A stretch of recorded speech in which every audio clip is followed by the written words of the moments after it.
Okay. Okay, it started.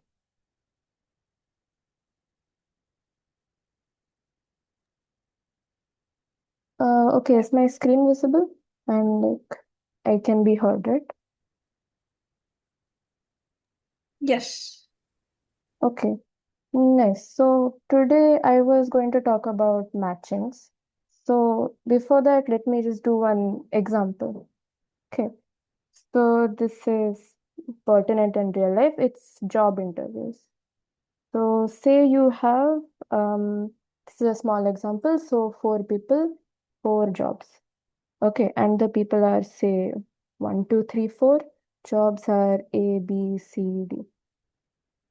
So not everyone is going to apply for every job, right? And not every job wants to hire every candidate. So you draw an edge between say one and A if one has applied for A and A is willing to shortlist one. So let me just make some edges here first.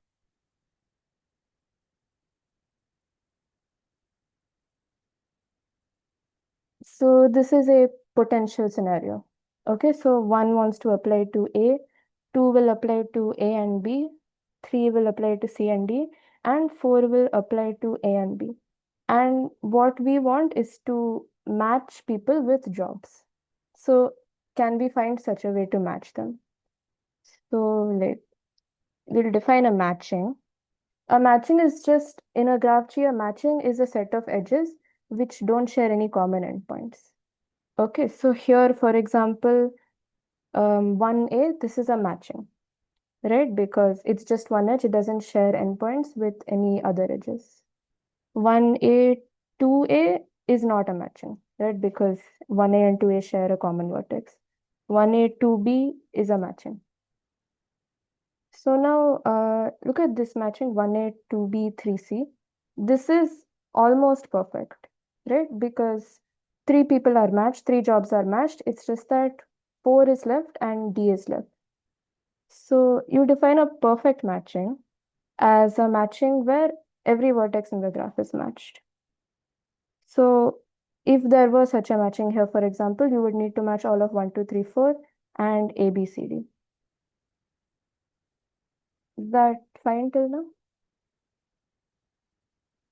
Yeah. Okay. So the natural question is, does there always exist a perfect matching? So here, for example, does there always exist one? Do you have any guesses? Is there a perfect matching here? No, there isn't. Right. And why is that? I mean, here in this example, one is connected to only A and two is connected to A and B, and four is connected to A and B. So Yeah. we So were just like yeah. you're right, you're right. If you try to make a matching, one has to be connected to something, its only option is A. Two has to be connected, its only options were A and B, and now it has to be connected to B, and then four is left out, right? So there doesn't exist a perfect matching. Okay, so that means that there doesn't always have to exist a perfect matching, right? There are cases like this where there don't. But there are some nice graphs for which there always exists a perfect matching. Okay, so before that, one more definition. A matching which you can't enlarge by adding another edge is called a maximal matching. So here, is this a maximal matching, for example, 1A, 2B, 3C?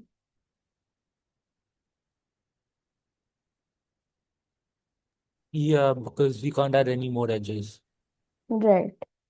So this is a maximal matching. Right.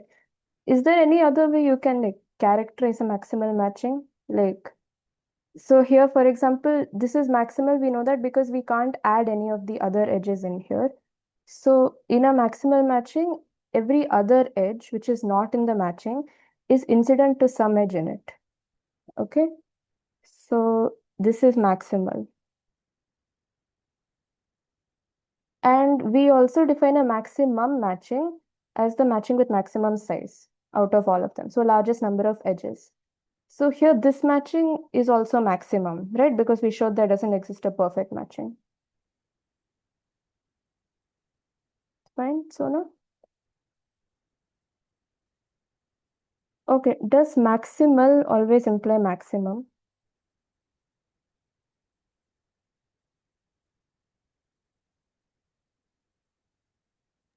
No. No, right?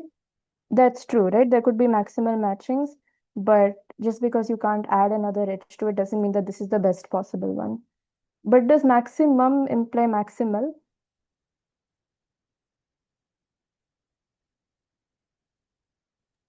Yeah, that's true. You can't add any agents.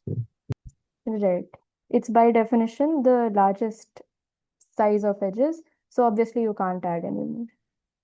Right? Okay, cool. So these definitions are clear till now, right? Are there people who have done this before, by the way? So I might go a bit faster if there are.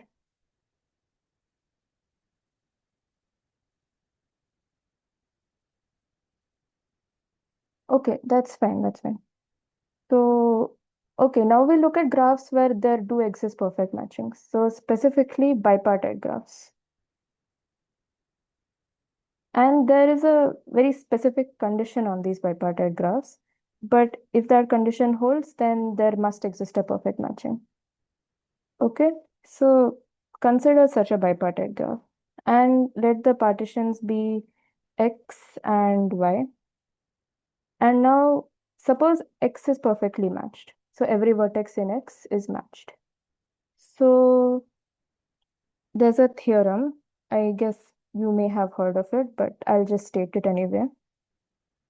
If a matching M saturates X, that just means that X is perfectly matched. Okay, if a matching M saturates X, then for all subsets of X,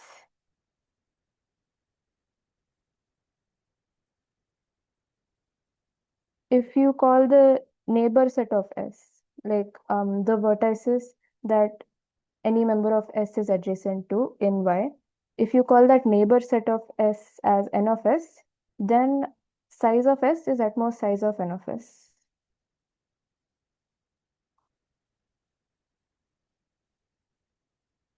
Okay, does this make sense?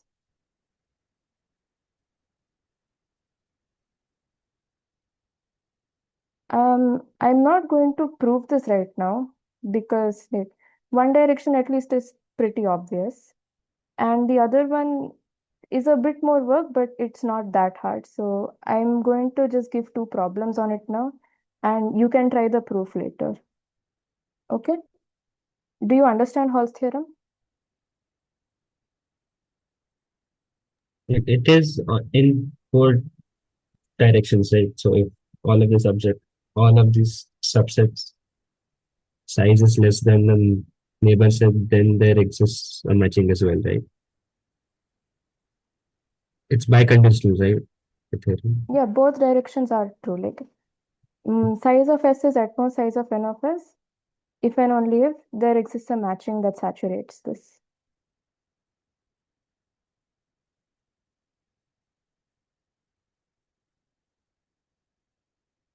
You mean this, right? Yes, yes. Yeah. So, like, do you understand Hall's theorem? Yeah, I think so. Okay. So then I'll just give one or two problems on it first. So, and if you've seen this, okay, you may not have seen this then.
Okay, so the statement is Santa has at least 10 gifts and he needs to give it to some n kids. Um, but these kids are picky. Okay, so like for child 1, child 2 till child n, the ith kid likes exactly xi gifts. Xi is greater than 0. Okay, and you're given this summation 1 by xi, I is from 1 to n, is at most 1. So, given this condition, can Santa give every child a gift they like? So, have people seen this before? Like, just raise your hand if you've seen it.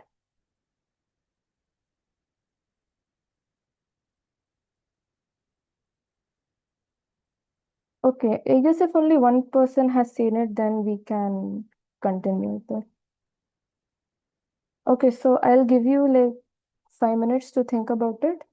And Could you give a buffer problem? yeah, I'll give a buffer problem. I'll send the buffer problem in the chat though.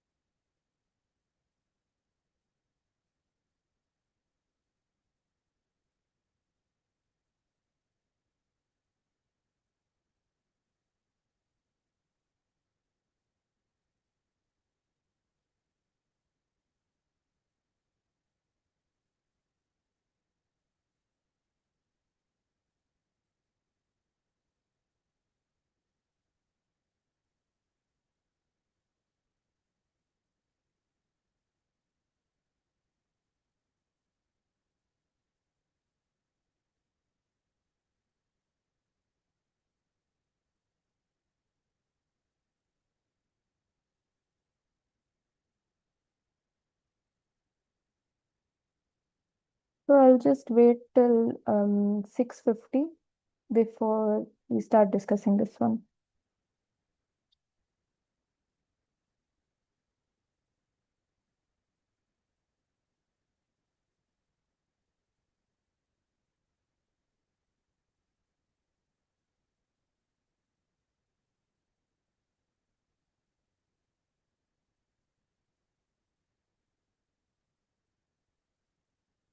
Is this fine?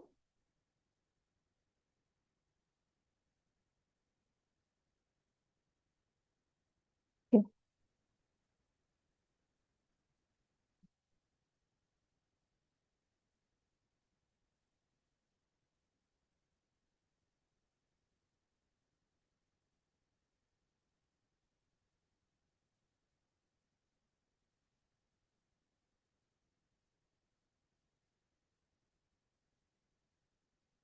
Saturate just means that X is perfectly matched.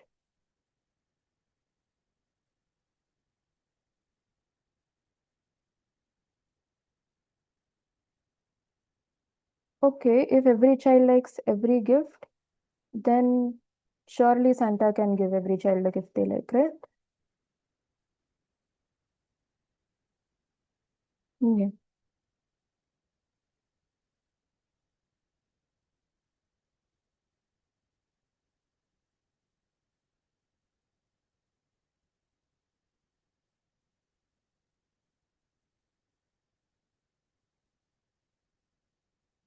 Okay, if people want a hint, I'll just give one.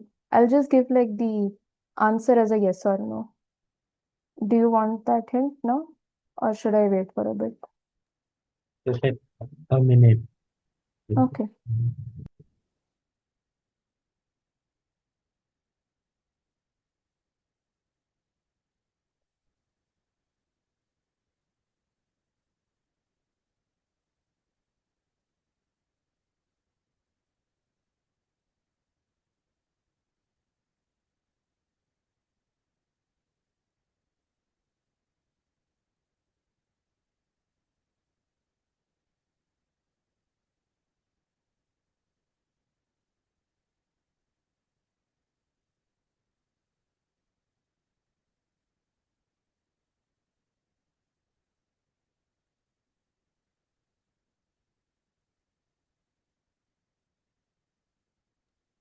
I think I got You got it? Okay, nice. What's your solution? So first we just need to show that if we choose any set of kids, then like call that set maybe S. And then we need to show that summation of xi, where I is in the set S, should be greater than or equal to the size of S. Right? Hmm. If that, then we'll have a match. Now we can use the AMSM inequality. So since we know that summation of 1 upon xi is less than equal to 1, and then you can reciprocate it, multiply by n.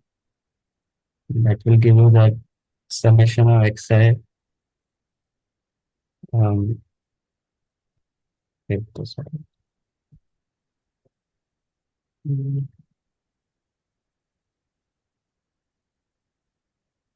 Yeah, summation of xi over n will be greater than or equal to the harmonic mean.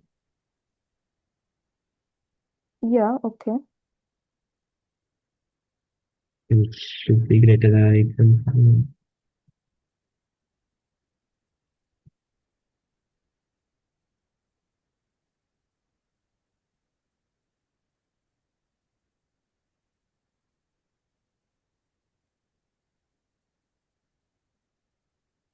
Okay, your idea is correct in that you need to choose some subset S of the children and you need to show that size of S is at most size of N of S, right?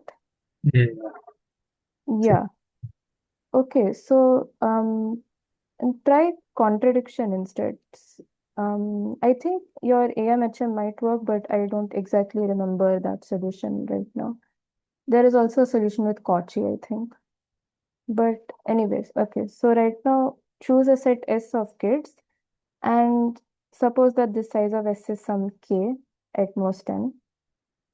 And suppose that the size of the neighbors of S is at most K minus 1.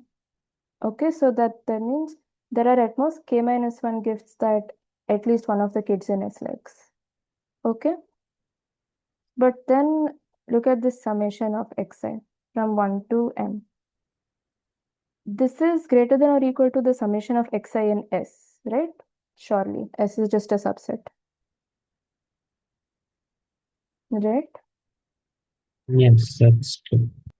Yes, but we know that this is greater than summation of I in S 1 by k, right? Because there are at most k minus 1 gifts in this neighbor set of S. So all of these xi are less than k,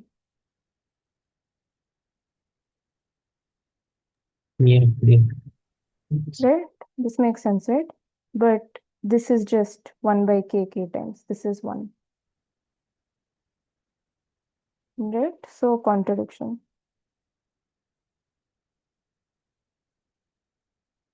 Does this make sense to people?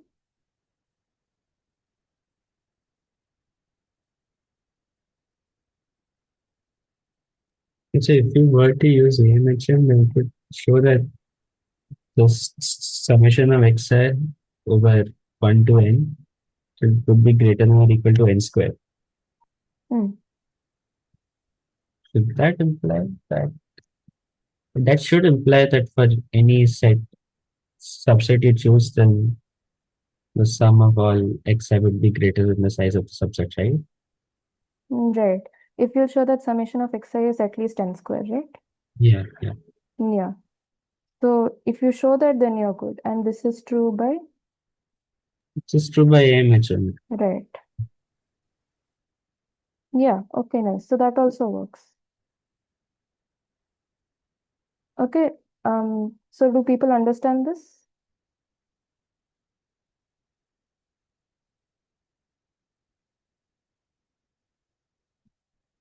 Okay, I will assume that people understand it then. Can I move on to the next problem, or do you want me to re-explain this solution?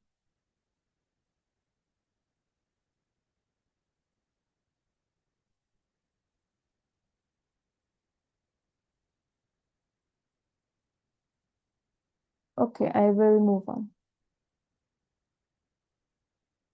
Okay, nice.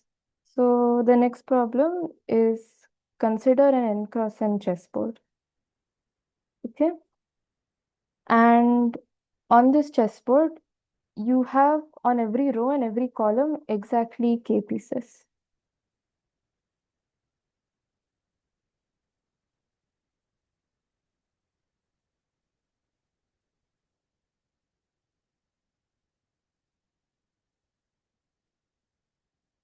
Okay. Prove that we can choose some n pieces such that no two of them are in the same row or column.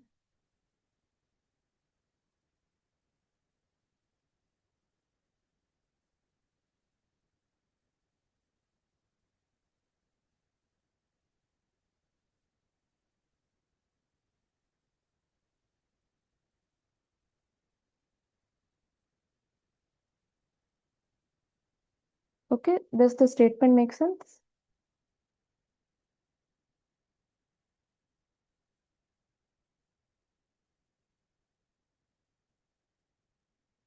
Yes. Okay. Okay, so I'll just wait till 7 before discussing this.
Okay, why do you think it is false for k equal to 1? So let's take a small example. I don't want to learn 8 cross 8. So 4 cross 4. In every row and column, there is exactly one piece. Okay. So in this row, there is exactly one. In this row, there is exactly one. In this row, there is exactly one. In this row, there is exactly one. And you can check that all the columns also have exactly one. And now you can choose 4, right? Just that no two of them are in the same row or column.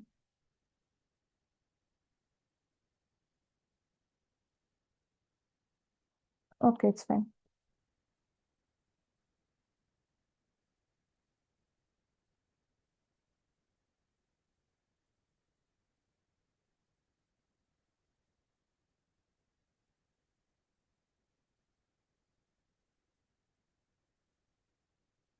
Okay, your idea is right. Just elaborate a bit on there exists a perfect matching by halls.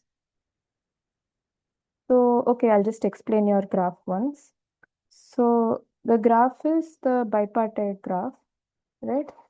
And the partitions are rows and columns, and you join an edge between row I and Cj if and only if there is a piece at I, comma j.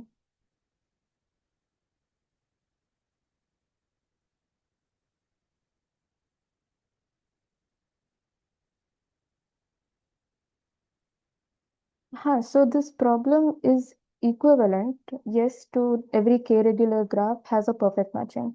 A k-regular graph is just a graph where every vertex has degree k.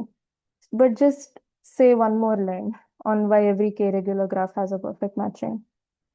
You are correct, it's just by halls, but just say a bit more. Do people understand this graph construction, by the way?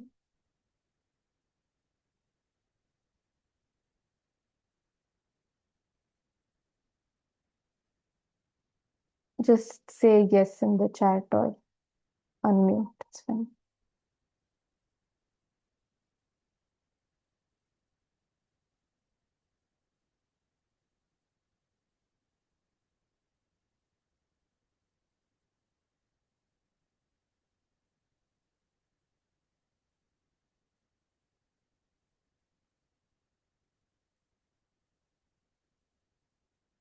Okay.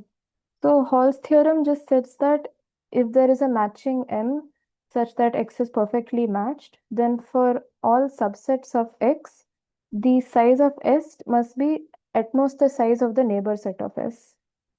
So you can't have something like this, for example. I mean, this is clearly not even a matching, but the point is that size of S is at most the size of the neighbor set. And this is an if and only if.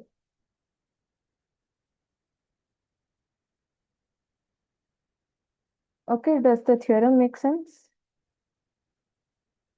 Okay. So this is the bipartite graph, and every vertex has degree k, right? Because on every row and column there are exactly k pieces.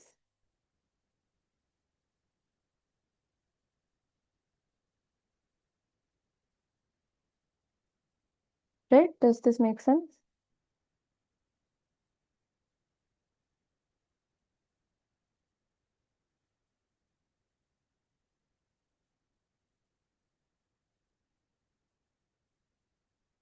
Okay, I will assume it is. So now we just need to show that every k regular graph has a perfect matching, right? So let our partitions be R and C and consider any subset S of R. Okay, and let N of S be its neighbors in C. So there are size of S times k edges which leave S, right? I'm going to just say yes, chat or unmute, Yes. right?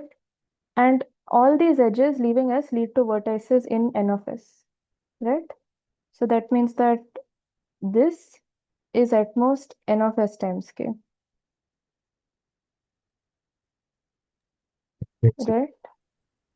Makes sense, right? Therefore, size of S is at most size of N of S. So we are done by Halls.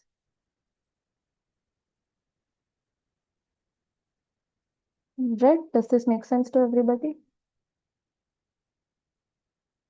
Yes, I think it makes sense. Okay. If you have doubts, just stop me, but then I guess I will move on. This was, by the way, the marriage problem. This is just a chessboard flavor text of it. But the original problem was like there are n men and n women, and every man likes k women and every woman likes k men. Can you form some matching? Okay, anyway, moving on. So these matchings that we just did, they're not very realistic in the sense that if a person, let's go back to the job interview thing. If a person is applying to some K jobs, they won't have an equal preference for each job, right? They will want to go to some job the most and they will have a preference list, basically. And similarly, a job won't want to hire every candidate equally. They will also have a preference list. Okay. So this is actually a more realistic scenario. So say you have 5 people and 5 jobs. Okay. You have people 1, 2, 3, 4, 5, and you have jobs A, B, C, D, E. And now everyone has a preference list of jobs. So say person one's preference is C, B, E, A, D. So they like C most, and then B, and then E, and then A, and then D. Okay, so similarly, person two will have something, say this. person 3 will have this, person 4 this, and person 5. Okay, these are just random, by the way, this ordering. It's just for this example. And the jobs will also have preference lists, right? So I'll just add something here.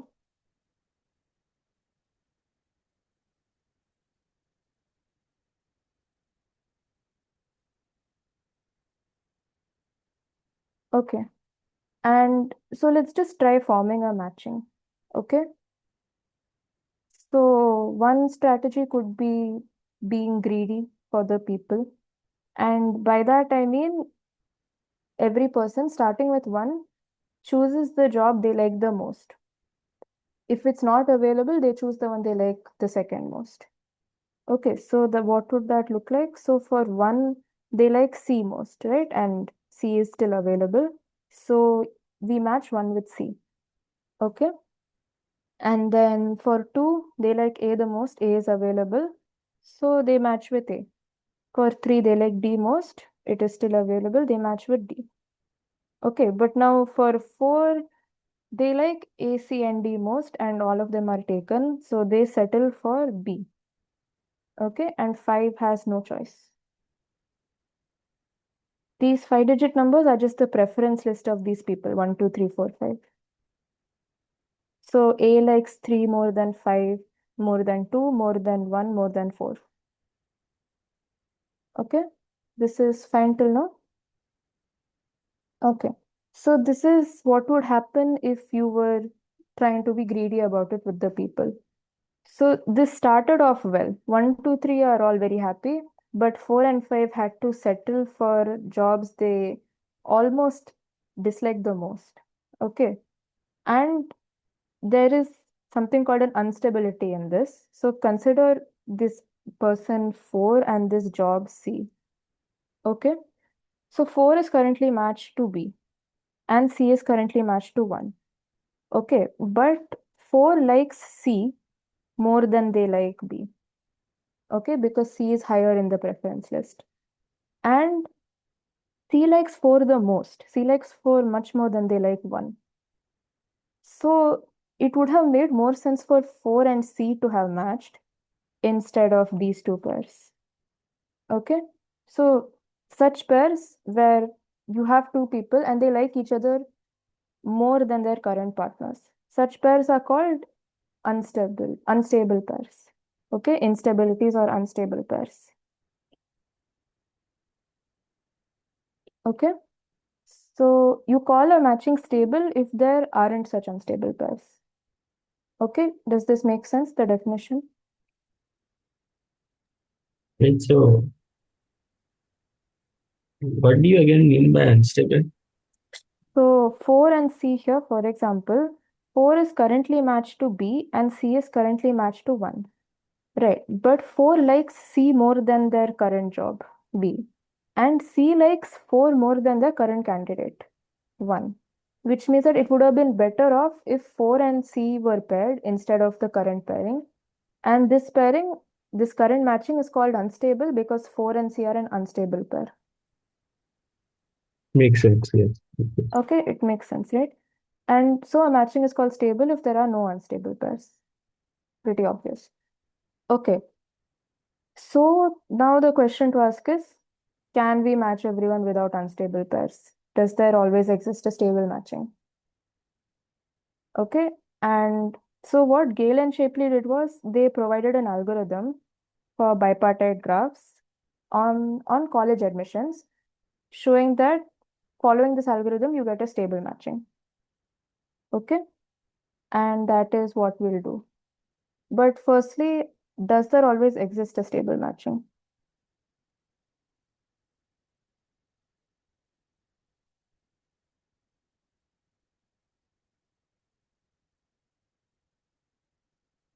So what do you think? Just take a guess. Does there always exist for any graph a stable matching? How is 4 with C stable? Because one wants to go with C,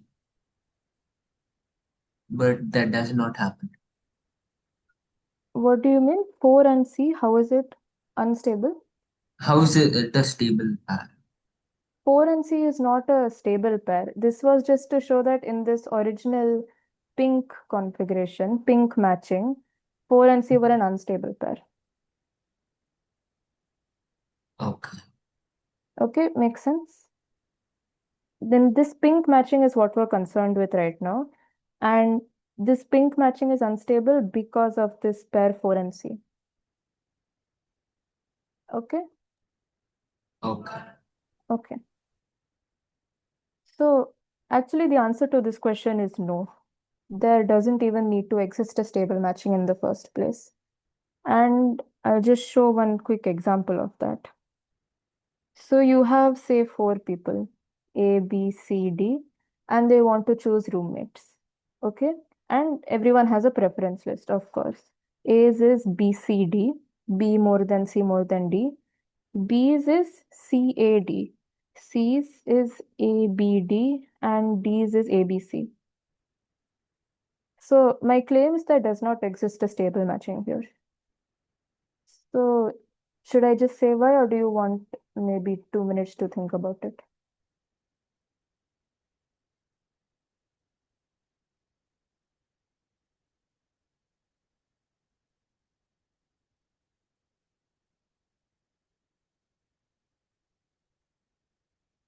Okay, I can say it then. So the first thing you would notice is that no one really likes T, right? They have all put him at the last in their ranking. So suppose there did exist a stable matching. Okay, so D has to be paired with someone. So suppose D was paired with B. Okay, so that means that automatically A and C are paired up, but then A, B are an unstable pair. Why? Because A likes B more than C, and B, of course, likes A more than D. So A, B are an unstable pair. And the same thing will happen if instead of D with B, you pair D with C or D with A. Okay, you would always have an unstable pair formed. And so there doesn't exist any stable matching in this configuration. Does that make sense? Do you want me to do one of the other cases as well, or is it fine? No, it's fine. Yes. It's fine? Okay. So there doesn't exist a stable matching here. Okay, so there doesn't always need to exist a stable matching, but the claim is that in bipartite graphs, there exists a stable matching. And by the way, when I say bipartite graphs, I mean like n bipartite graphs. You need to have the same number of vertices in both elements. Right? Is that intuitively obvious? Why you need to have same number of elements, same number of vertices?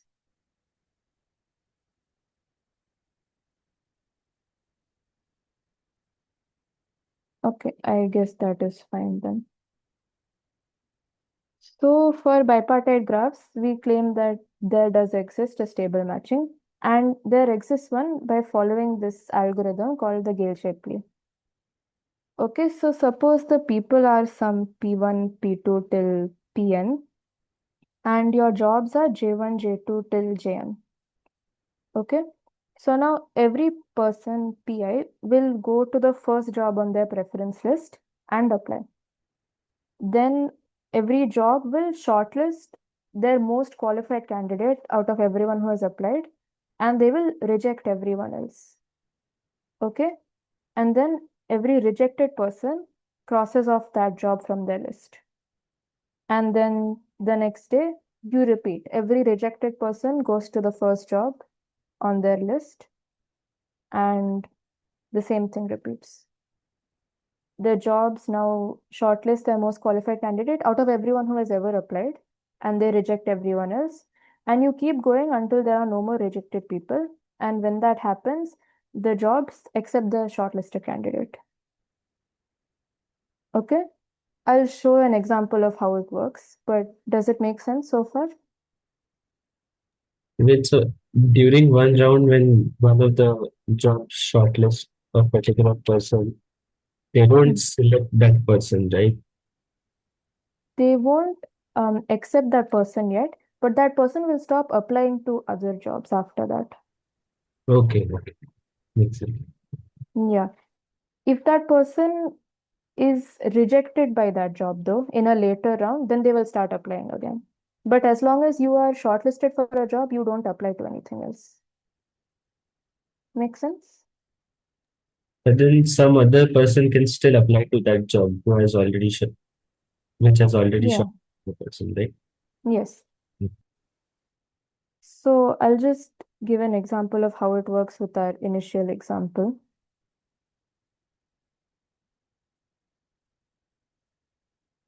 So starting with person 1, they will apply to C. Person 2 will apply to A. Person 3 will apply to D. Person 4 will also apply to A. These lines are confusing, but it's fine. And person 5 will also apply to A. Okay. So now look at the jobs. So A has 3 candidates, 2, 4, and 5. And they like 5 most, right? So they will say a maybe to 5 and they will reject 2 and 4. So that means that 2 and 4 will cross A off their list. Okay.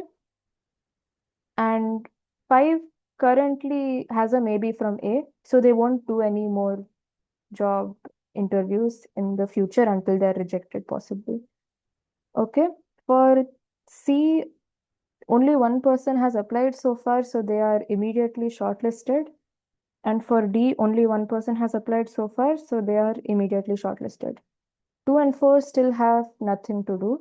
So on the next round, they will apply to their second highest preference. For 2, that is B. So 2 will apply to B. And for 4, that is C. So 4 will apply to C. Okay. So now B, only one person has applied, which is 2. So 2 is automatically shortlisted. But for C, now the people who have applied are 4 and 1. And C likes 4 more than 1. So C will reject 1 now and say a maybe to 4. Okay. And finally, now 1 has nothing to do. They have been rejected by C. So they will go to B, right? Because B is next on their list. B now has 1 and 2, but they like 2 more than 1. So B will reject 1. So 1 crosses B off as well. And 1 goes to that third preference, which is E. E has only had 1 proposal so far. So they automatically have to shortlist it. And now no one has any more interviews to do because every one of 1, 2, 3, 4, 5 is matched. So this terminates and this is your matching now. So does this algorithm make sense intuitively? Always result in a unique matching in the sense the way you ordered it. The way you order it can generate different matchings, right? So This is just a matching formed by going in this order 1, 2, 3, 4, 5. mhm.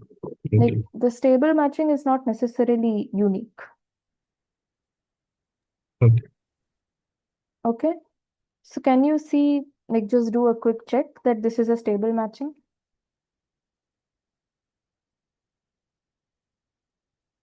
It's fine if you believe it also, though it may be it may take a bit of time to fully check if this is stable. But this is a matching, right? And intuitively through the steps of this algorithm, can you see that you can't make way for an unstable pair at all? Yeah, it sort of makes sense because of the fact. Yeah, we'll prove it. I just wanted to give an example once so that you kind of understand how the algorithm works. So is this fine so far? Yes. Yes, okay. So we'll prove this. Firstly, does this algorithm terminate?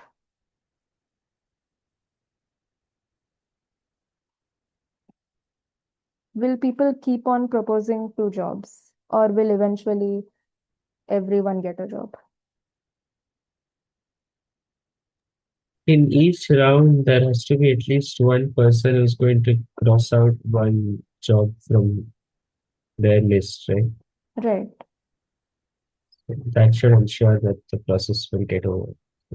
Yeah, you're right. On every day, at least one job is crossed off a person's list, and there are only n people, each with a list of size n.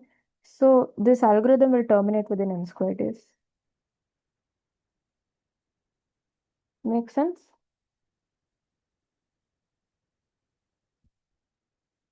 That makes sense. Okay, nice. So now, before we get to stable matching, firstly, why is this even a matching? Okay, can you ever have two edges which have a common endpoint? Two people who have the same job? No, because at at a time, each job only shortlist a person. So, Yeah, each job only shortlists one person who is their current best, right? And a person won't apply to two jobs. They won't, if they are currently jobless, only then will they apply to a job, right? So this is a matching. Make sense? yes, Right. And this algorithm terminates in n square day. So all the people are matched at the end of this. So all the jobs are matched, right? So this is a perfect matching. Make sense? yes. That makes sense. Okay. So now is the only real important part of this. Why is it stable? So you said intuitively you have an idea, right? So try explaining that idea a bit formally, that's all. So suppose this isn't stable, right? So that means there is an unstable pair. Say Pi is currently matched to Ji and Pk is currently matched to Jk. Okay, but Pi likes Jk more than their current partner and Jk likes Pi more than Pk. Okay, so these two are suppose an unstable pair. Okay, but because of how this algorithm works, if Pi liked Jk more than Ji, they would have applied to Jk first. Right. And through this algorithm, you only shortlist your current best candidate, and after that, every candidate you shortlist, you have to like at least as much as the one you shortlisted previously. Right. So that means that for JK to have rejected PI and accepted PK, they cannot have liked PI more than PK. Right? Does that make sense? Yes, yes. Yes. Right. So contradiction. Okay. So such a pair cannot exist. Right? So it has to be stable. Make sense?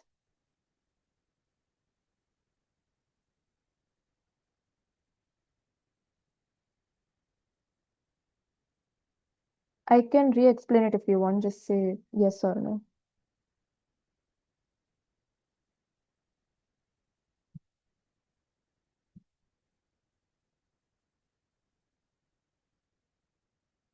Okay, cool.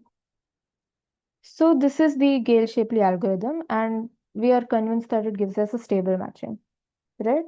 So now there's the question of who is this better for? Like, is it better for the job interviewers or is it better for the people? So who do you think? And it's symmetric is it's not symmetric. So It's fine. But yeah, it's not symmetric, right? So what would happen if instead the jobs were deciding this, the job interviewers? Yeah, it is the candidates, right? Because if the job interviewers were deciding, look at this example, right? A would go for 3, B would go for 5, C would go for 4, D would go for 1, and E would go for 2. And everyone has got their best possible candidate. Right. This is clearly better than the previous matching we had for the jobs. Right?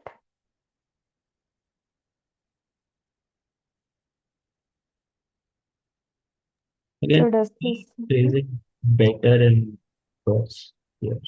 Yeah, so I'll define something called person optimal and job optimal. So you define an optimal job for a person as the best job they can get under any stable matching.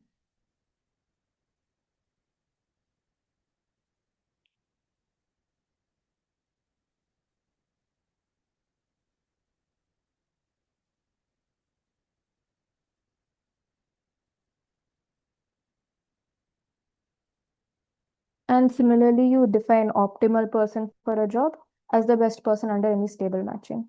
So in our previous example, I'll just duplicate this and show both examples 1 minute.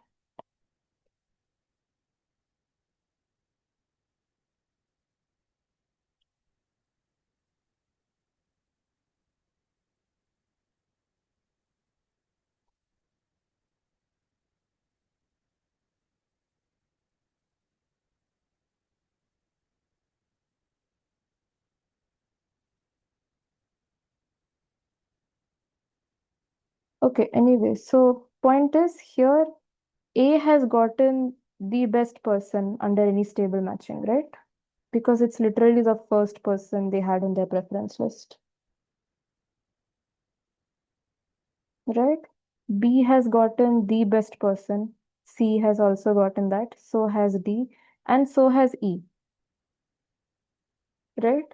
Meanwhile, in the other matching, there were cases where A had only gotten like the second best person or the third best person, right?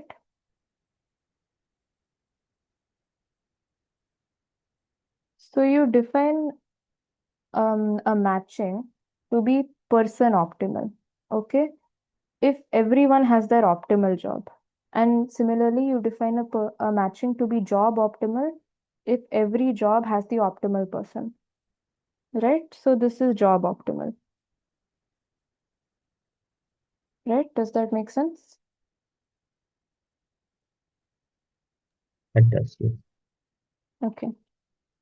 So what we'll show now is that in this version of Gale Shapley, whether people are applying to the jobs and like where the entire thing is run basically by the people, that version of Gale Shapley is person optimal.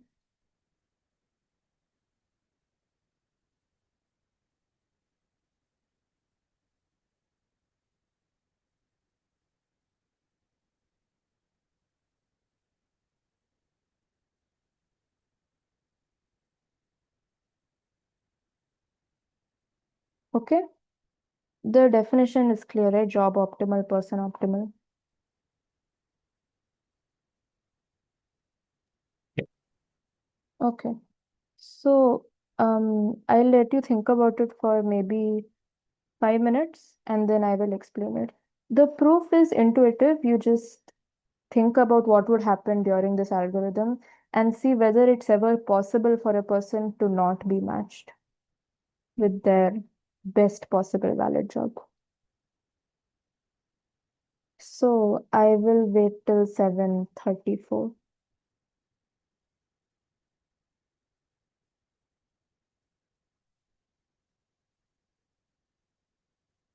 Have people seen this proof before, by the way?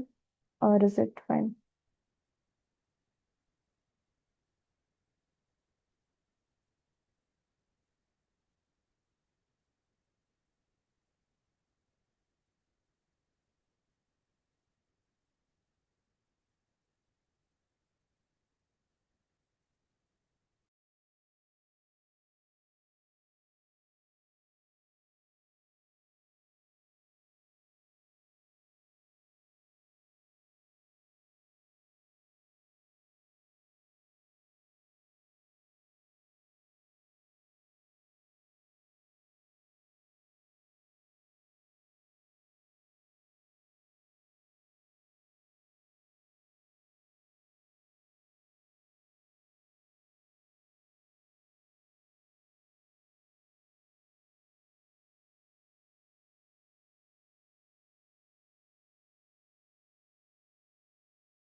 Just let me know if anyone wants a hint, by the way.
Okay, I'll just give one more minute before I start discussing the proof.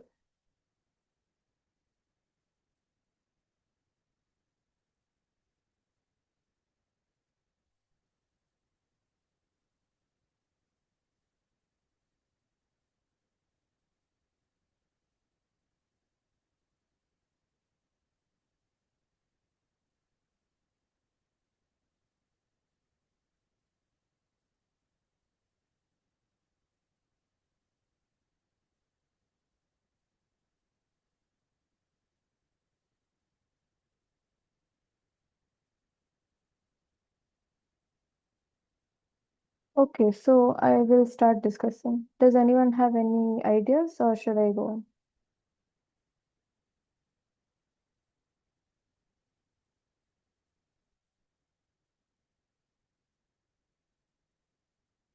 Okay, so I will start the proof. So suppose this is not person optimal, right? So that means that someone is matched with a job which is not the best valid one under all stable matchings. Okay, so consider the first such person such that they were rejected from their best valid job. Okay, so Here, what is best valid job mean? under best valid job is just their optimal job. Do you understand this optimal job, optimal person? Yeah, I think so. Okay.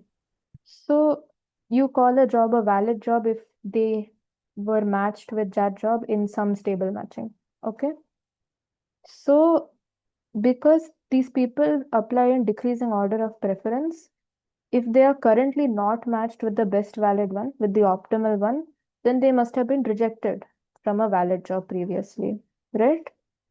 So consider the first person who was rejected from a valid job for them. Call that person PI.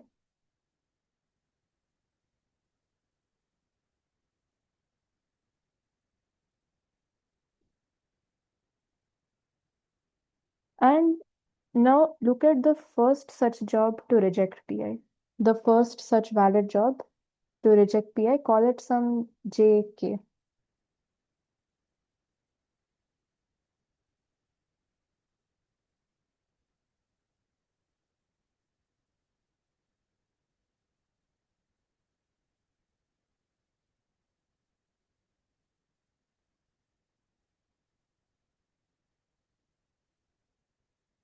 Okay.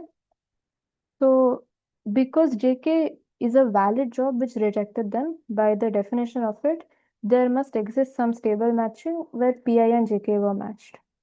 Right? So Call that stable matching M.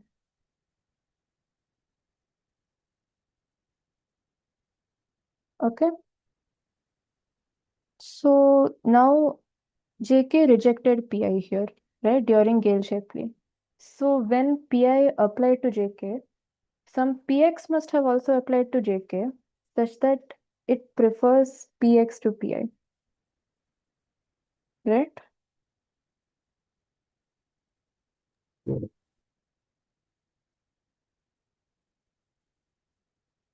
I'll just write this down as well because it's a bit confusing. So there must exist some PX such that JK shortlisted PX.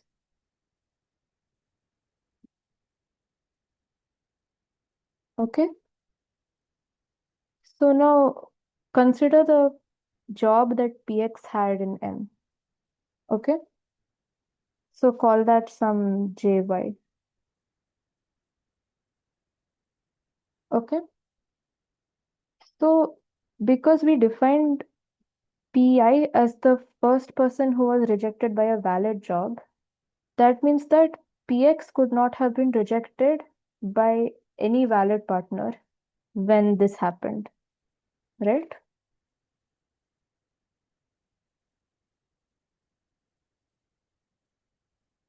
Does that make sense?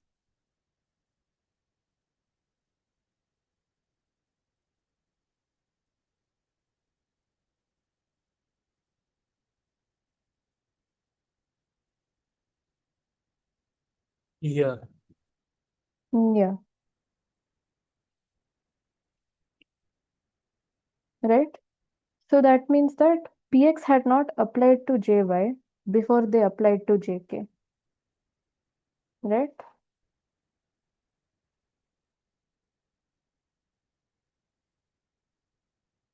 Because if they had applied to JY, then they would have been shortlisted and they would not have been here even applying for JK, right?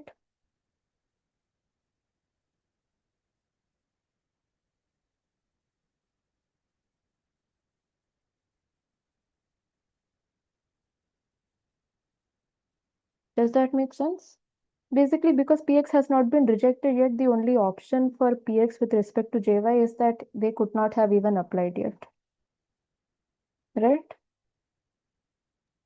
Yeah. Yeah, this makes sense. So that means that PX applied to JK before JY, right? And what does that mean by Gale-Shapley?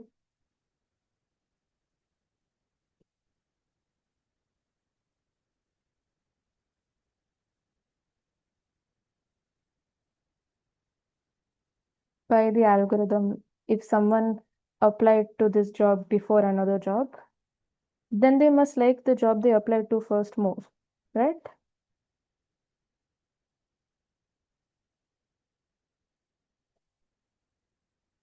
Does that make sense? Yes. Yes. Okay. But then look at this. JK shortlisted PX over PI. That means that JK likes PX more than PI. And we have just shown that PX likes JK more than JY. So that means that PX and JK are an unstable pair, right? But we assumed that M is stable. So contradiction.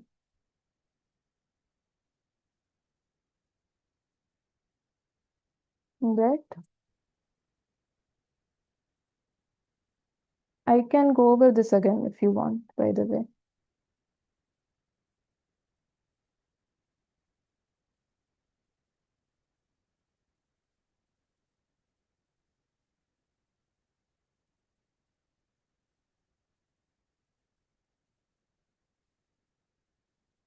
Okay, I'll just wait for some time. You go through this proof once and let me know if you have any doubts.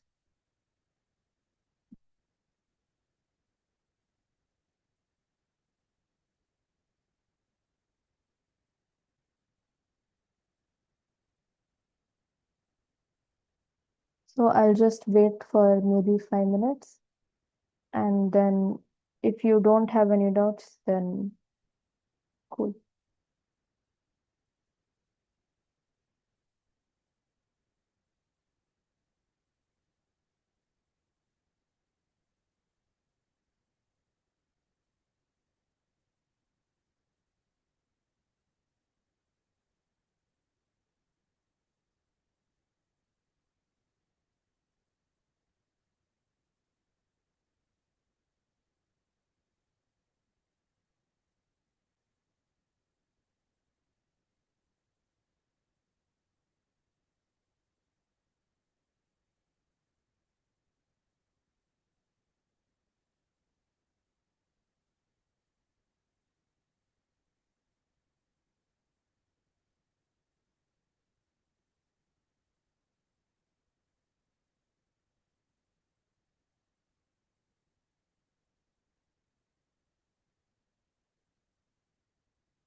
So I'll just wait till 7:50. If you have any doubts in the proof, then I can re-explain it.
What was JY here? What was JY? So Yes. JY was the job that PX had in M.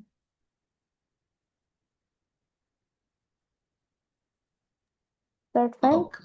PX was the person that JK shortlisted over PI, and JY was PX's partner in M. But PX applied to JK. Yes. Okay, so JK rejected. No, so the thing is, PX had applied to JK in this um, matching you get by running Gale Shapley. During that, PX had applied to JK, right? And JK had shortlisted PX over PI, meaning that JK likes PX more than PI. So now look at PX's partner in M. We'll prove that because of how this works, that M is in fact unstable, which would be the contradiction. Okay? Okay. Okay. I will wait for 2 more minutes and then move on. Is the rest of the proof clear to you though, apart from this?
Okay, so I am assuming now that people are fine with this.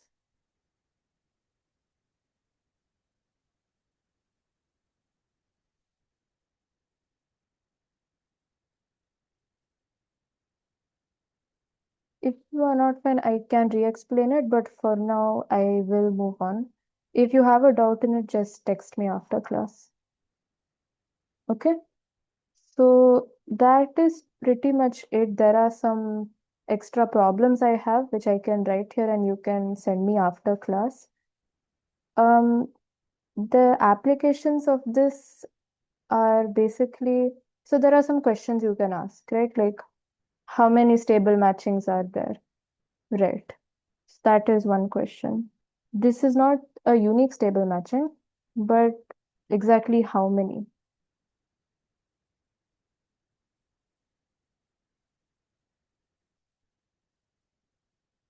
Right, that is something you can ask.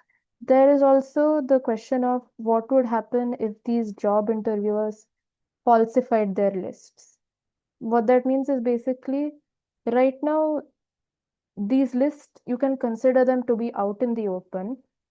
What would happen if some jobs, say A, rejected someone, even though at the time they were their current best?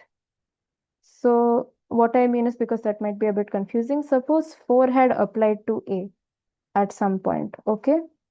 And even if 4 was the current, was the only person who ever applied to A could reject 4 by falsifying their list. So the other question is what would happen if these jobs falsified their lists? Who would it be better for then? So you can kind of guess, right? If the jobs falsified their lists, then of course it would be better for the jobs after that because they can manipulate the matching to something that would be better for them than what might not be the most optimal for them through Gale Shapley. Right? Like The question makes sense, right?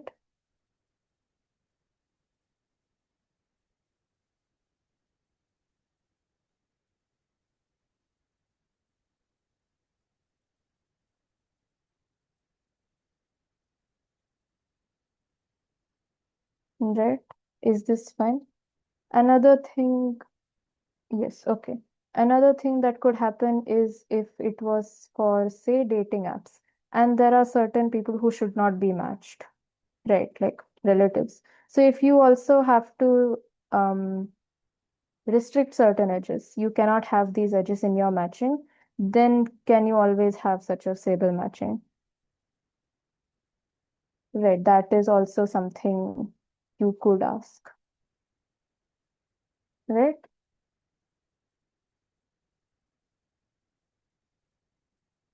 These are just kind of further questions you could ask after this algorithm, by the way.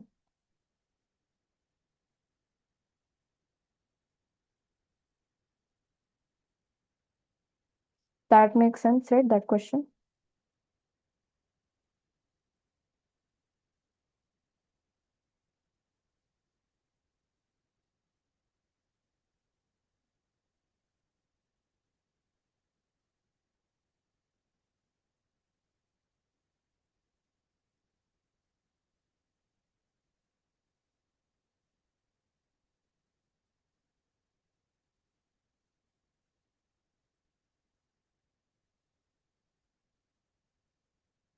It's fine so far.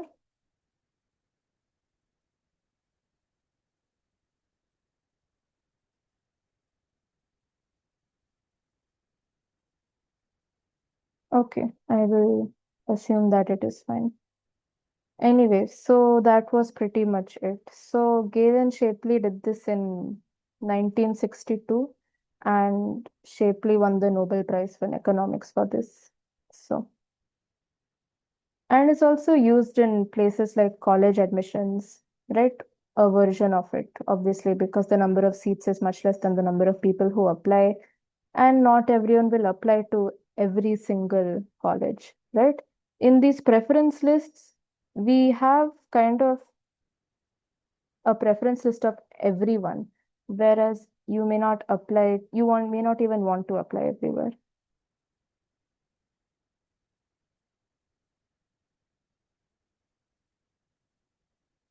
Right? So is it fine?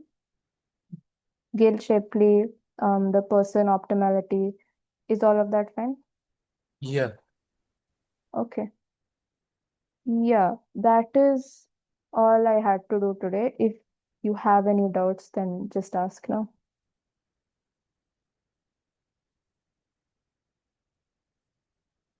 Are people fine with this person optimal proof? Just say yes or no.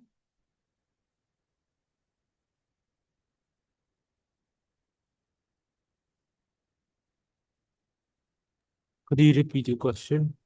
Are you fine with this proof of person optimal? Like Gale Shapley, as decided by people, is person optimal. Yes. Okay. Um, more than one person. Like, are people fine with this? Yes. Yes? Okay, nice. And so has there been anything which you have not understood? I can go over it.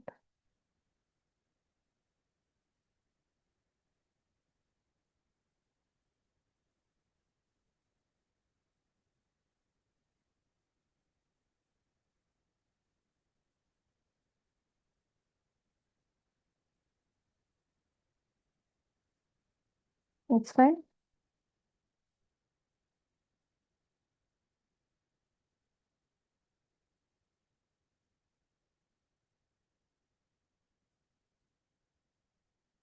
Okay, if it's fine, then I guess we can end here.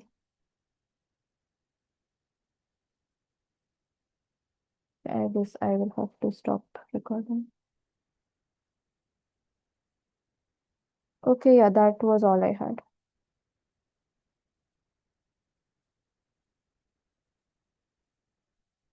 Thanks. It was a very fun